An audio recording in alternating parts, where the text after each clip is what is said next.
Last week, FINRA CEO Robert Cook spoke to an audience of regulators, academics, law enforcement agencies, advocacy groups, and financial firms at a conference hosted by the FINRA Foundation to underscore the importance of working together to disrupt the cycle of fraud. He highlighted specific areas for further coordination and announced that FINRA will reach out to operators of existing regulatory databases to explore ways to create a one-stop shop resource for investor research. Let's take a listen.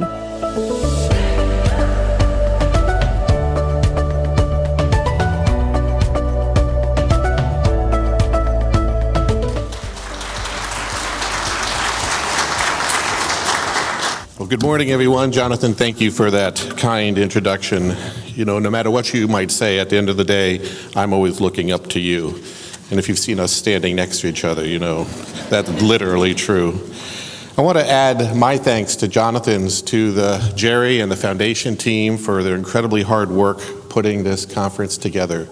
Today's conversation on disrupting the cycle of financial fraud is just so important and timely, and we are very grateful that we've been able to convene such a distinguished group of regulators, policymakers, academics, law enforcement agencies, advocacy groups, and financial firms here today.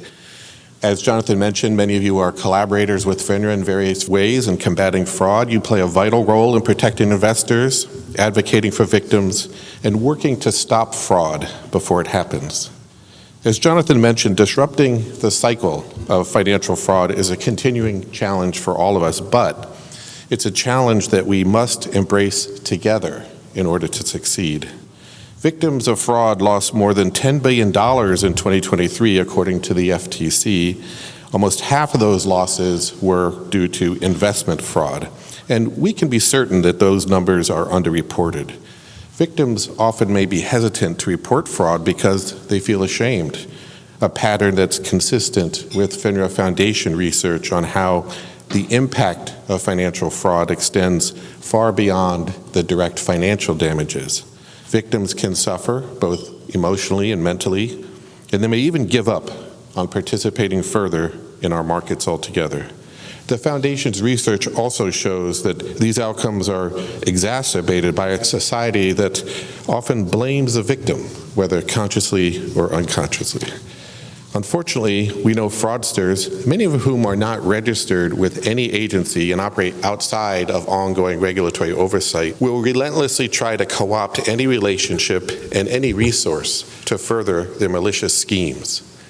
Technology, despite its incredible benefits, also makes it cheaper and easier for bad actors to target victims. Criminals are working together via the dark web. They share expertise to create fake email addresses, assume identities, impersonate regulators and law enforcement and financial services firms, and obtain sensitive personal and financial information. They reach across national borders and outside the jurisdiction of local law enforcement.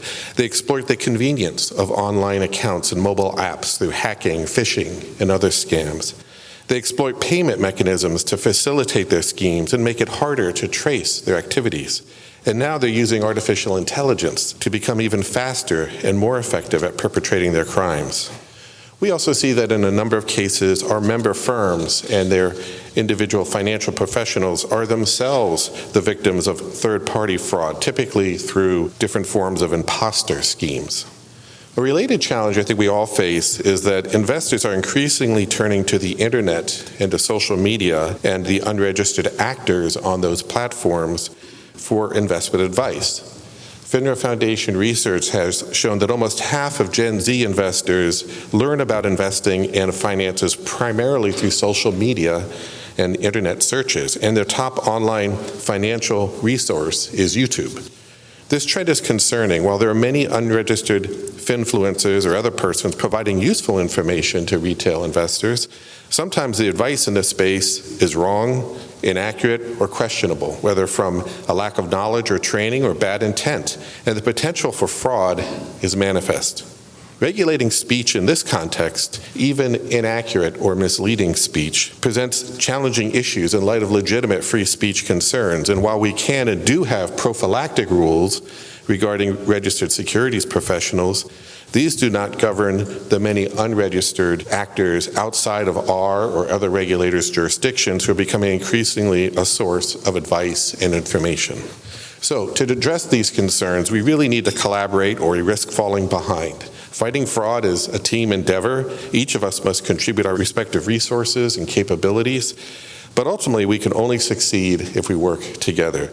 In our interconnected financial world, no one agency, no one organization has comprehensive insight into all the potential types of fraud activity. So we need to share knowledge and expertise to understand and address the sophisticated threats we face. Today, I'd like to offer a few perspectives on how FINRA collaborates with our stakeholders in this space and a few areas where we might think about working more closely together to disrupt the cycle of fraud.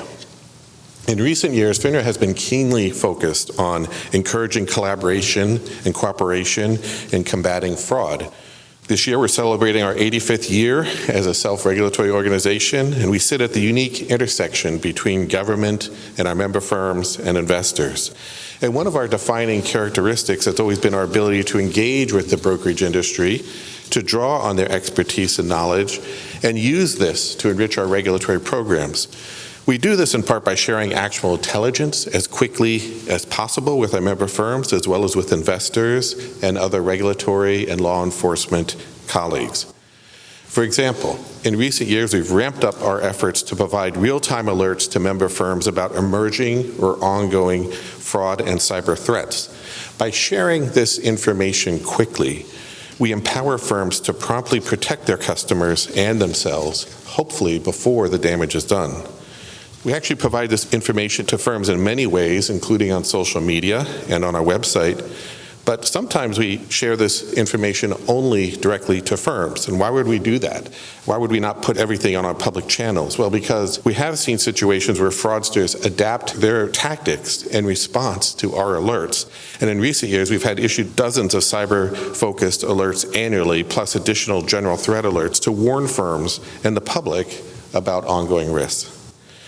Firms often thank us for providing information like this that helps them avoid a fraud. And while we always appreciate the thanks, we encourage those firms to take it a step further and commit to proactively telling us when they see a problem so that information can benefit everyone. We know that in the world of fast-paced frauds we see today, delays in sharing information can be costly. To borrow a familiar saying, we really need firms that see something to say something. With respect to our rule book, we've collaborated extensively with other regulators in the industry to update our standards to permit firms to respond proactively to potential fraud against seniors and other vulnerable investors if they reasonably believe financial exploitation may be occurring. Separately, our risk monitoring teams assigned to every member firm conduct ongoing assessments of developing risks. They help us identify and respond to firms that might have greater vulnerabilities, and they serve as a resource to firms as they look to address emerging threats.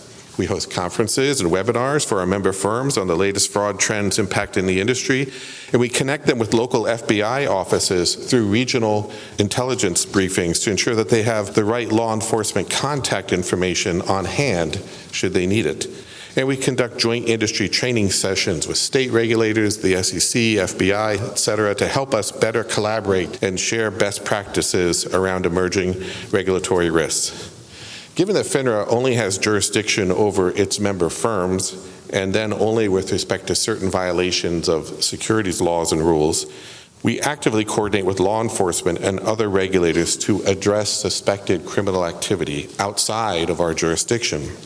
In 2023, we made more than 2,000 referrals to our fellow regulators and criminal authorities, and this year we're on pace to make about 3,000.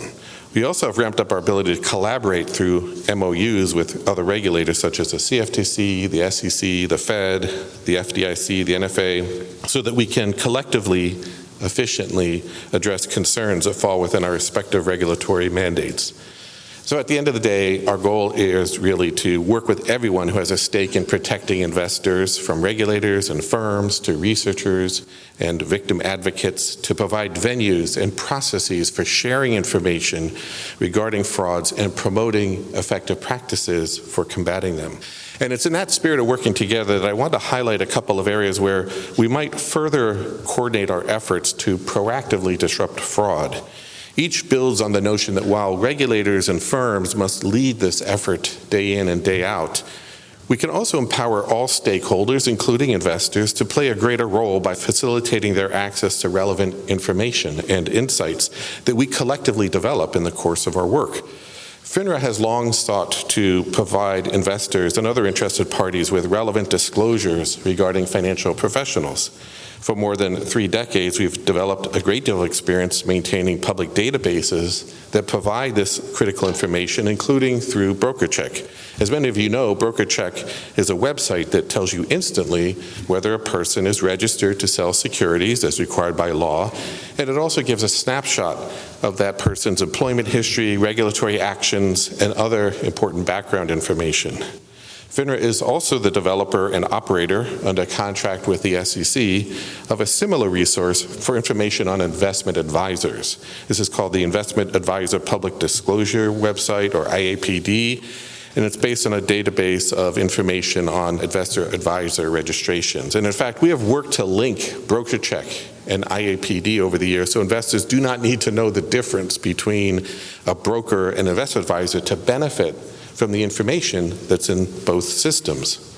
Other financial agencies and related organizations also have public databases or websites with information regarding firms or individuals they regulate or with whom consumers may interact, including important information regarding enforcement actions with respect to registered and unregistered persons. But other than BrokerCheck and IAPD, linkages generally do not exist between these databases. And as a result, investors or consumers who try to perform their own diligence on someone pitching them on a financial product or service face some daunting challenges. They first need to identify and check the right database for the relevant product or service they're interested in. And even then, they might only get an incomplete picture. Someone with a problematic history in one industry might move to another. So checking only one database might create the false impression that the person has a clean history. It might be necessary to check several relevant websites to get the full picture. Let's face it, the average person is unlikely to be aware of all the existing databases to understand what they cover and what they do not, and to check each that might be relevant. And the fact remains that there are a number of bad actors who are not licensed or registered in any capacity to conduct business in the financial services industry, and it can be difficult to find legal or criminal charges against these individuals. A person purporting to be a financial professional who fails to register as the law requires is a big red flag, which underscores the importance of being readily able to tell whether someone is appropriately registered and whether they have a history of misconduct.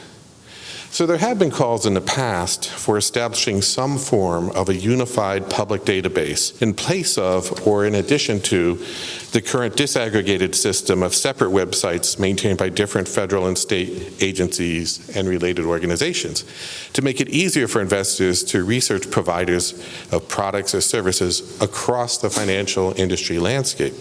This is a worthy goal that would serve investors well. However, creating a single database of this type presents significant challenges, including building on and coordinating across existing reporting regimes established by different organizations using different standards and terminology to regulate different individuals, entities, services, and products. In the meantime, a useful interim step might be to leverage technology to create a single portal where one can readily search for relevant public information across all the existing databases without having to separately check or even know about each such database. This would build on the approach I just mentioned that FINRA implemented with respect to BrokerCheck and IAPD, where an investor entering a name in one database will automatically receive relevant search results from both databases regarding the same person. I've asked FINRA staff to reach out to other database operators to explore whether we can create this type of one-stop shop for investor research without needing to re-engineer or integrate the existing databases. A new unified database might still be a good approach, and we can support efforts to work towards that goal. But that, as I said, will take time. And in the meantime, it just makes sense to explore facilitating easier access to information that is already available today if you just know where to look for it.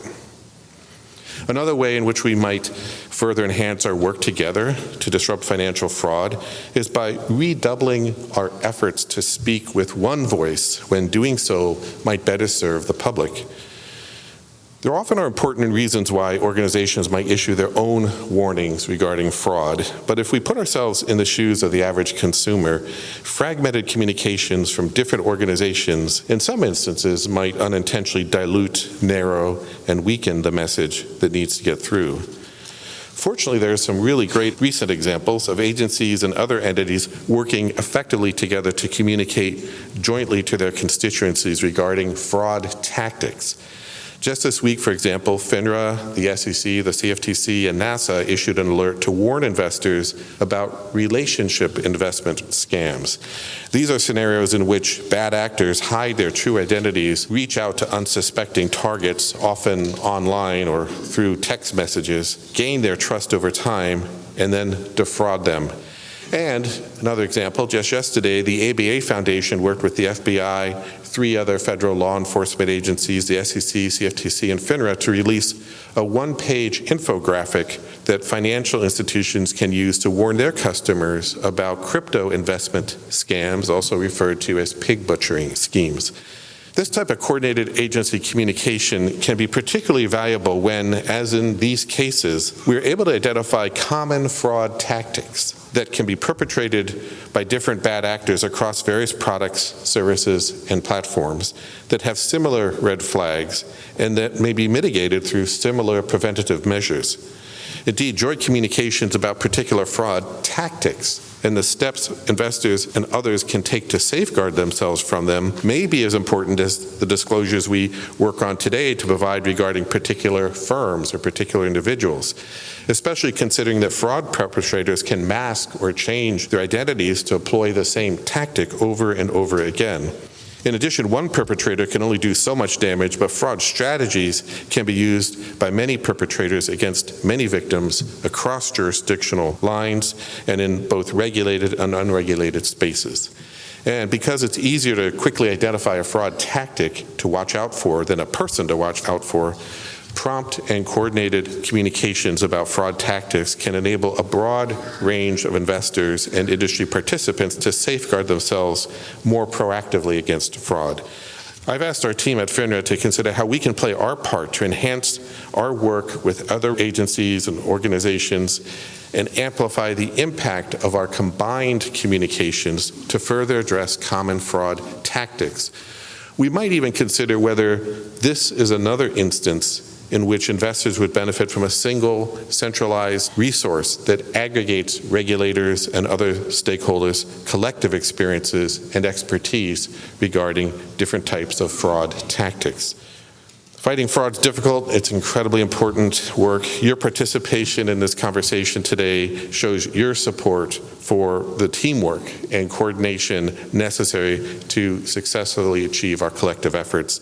And for that, I want to express my appreciation to all of you on behalf of FINRA and the FINRA Foundation for being here today, and I look forward to our further collaboration. Thank you. That's it for today's episode of FINRA Unscripted. Listeners, if you don't already, be sure to subscribe to FINRA Unscripted wherever you listen to podcasts.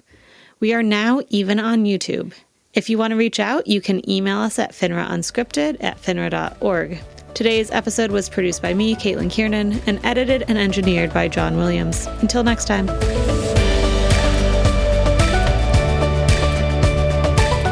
Please note, FINRA podcasts are the sole property of FINRA, and the information provided is for informational and educational purposes only. The content of the podcast does not constitute any FINRA rule or amendment or interpretation to such rules. Compliance with any recommended conduct presented does not mean that a firm or person has complied with the full extent of their obligations under FINRA rules, the rules of any other SRO, or securities laws. This podcast is provided as is. FINRA and its affiliates are not responsible for any human or mechanical errors or omissions. Parties may not reproduce these podcasts in any form without the express written consent of FINRA.